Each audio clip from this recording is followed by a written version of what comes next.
Welcome in, welcome in. Today we're looking at something a little different, the Agar Mini. It's a 40% layout. I'm excited because this is my first collaboration with KBDfans. They sent me this as a review sample. So we're going to unbox it, take a look at it, check it out, run a type test. Comes in this cute little case. This is noteworthy because I believe it's the first keyboard from KBDfans that comes with it, because I believe most of the other keyboards do not. The original Agar did not, the 60%. Take a look at what we got here. We've got a user manual. We have, looks like screws for the daughterboard, some feet. We've got a crochet needle to lift the PCB out. We've got stabs.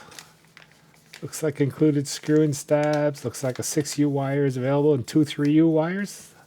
Very handy. We got a foam kit. We have this cute little hotswap PCB. This is the pogo-pin daughterboard. We've got all the plates. This looks like carbon fiber. Alu FR4, 3 plates. And then I've got the red one.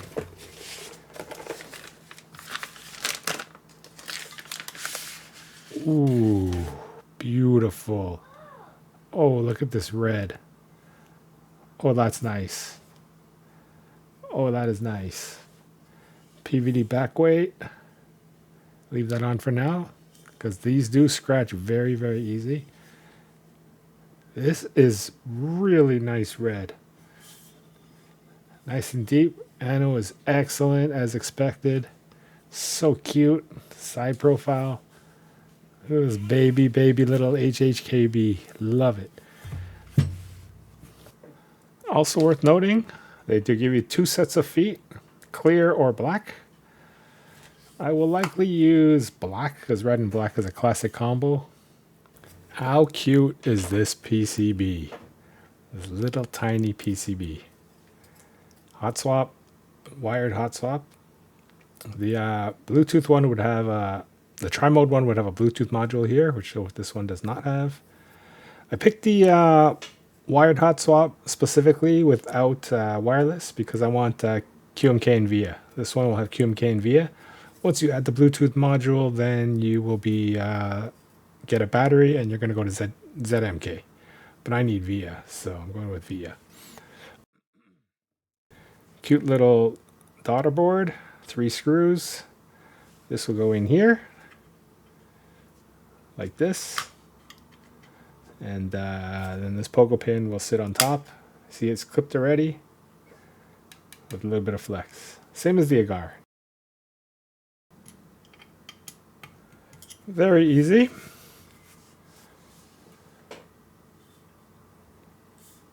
I like how it's got the Agar Mini on the daughterboard PCB.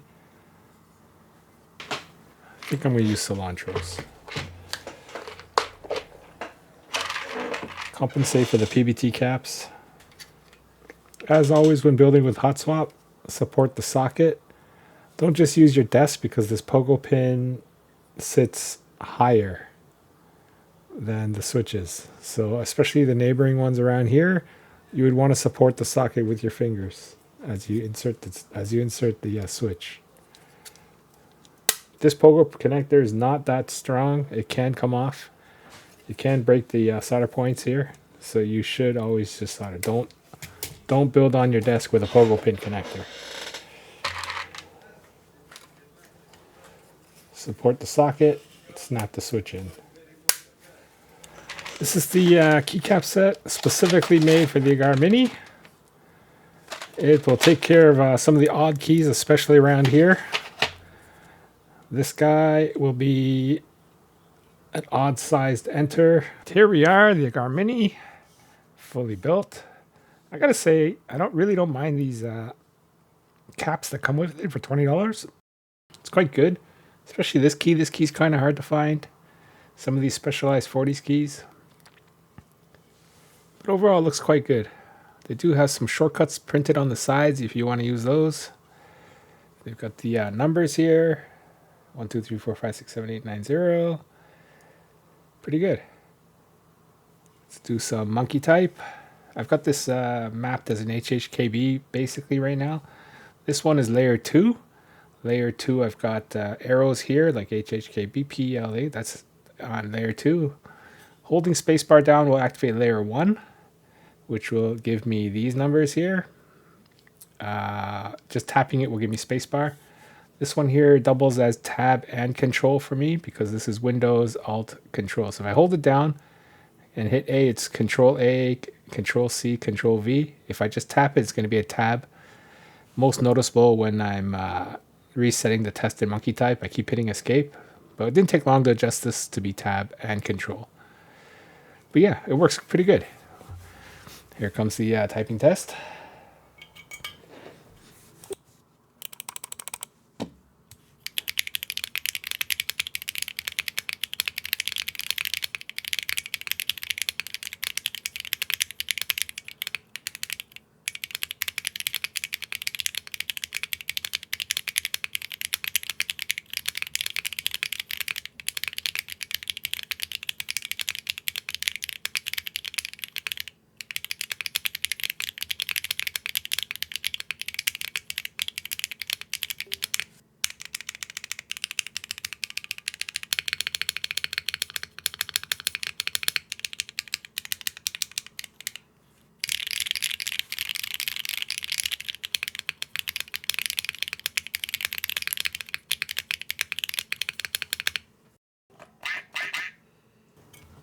All right, what did y'all think? Just like its big brother, it's quite good. Beautiful, beautiful color, beautiful ano. I would suggest paying the $20 for the set just so you have something to get started with. In terms of the sound test, these are cilantros, but you could hear the PBT. It did sound a tiny bit glassy from the PBT. So I will be running the next video with all the plates, similar to what I did for the Core 65 Plus. I will be running the FR4, CF, and Alu with probably MX Blacks and maybe something like Zinhais, just so you guys can get a feeling for all the plates on this board. But yeah, this is so cute, works well. Typing in a 40 has not slowed me down too much, except when I'm typing numbers. Again, I have it marked, so I hold the spacebar down and hit the numbers here. But in terms of monkey type, it's not really slowed me down. I was putting up 118s and stuff as well when I was just testing this. Very nice. I've left the film on for now because I scratch PVD very easily. But it's a nice little board. Thank you, KBD fans, for sending me out the Agar Mini. Little 40% for me to look at. I quite love it. Links will be below in the description if you want to check out the Agar Mini from KBD fans. We're doing a lot more content with this guy, with all the different plates, different switches and whatnot, and switching this to GMK. Although I'm pretty sure most of my GMK sets don't have proper support for the 40s, but I will take a look to see what I have. All right, thanks again. I'll catch you in the next one. Peace out.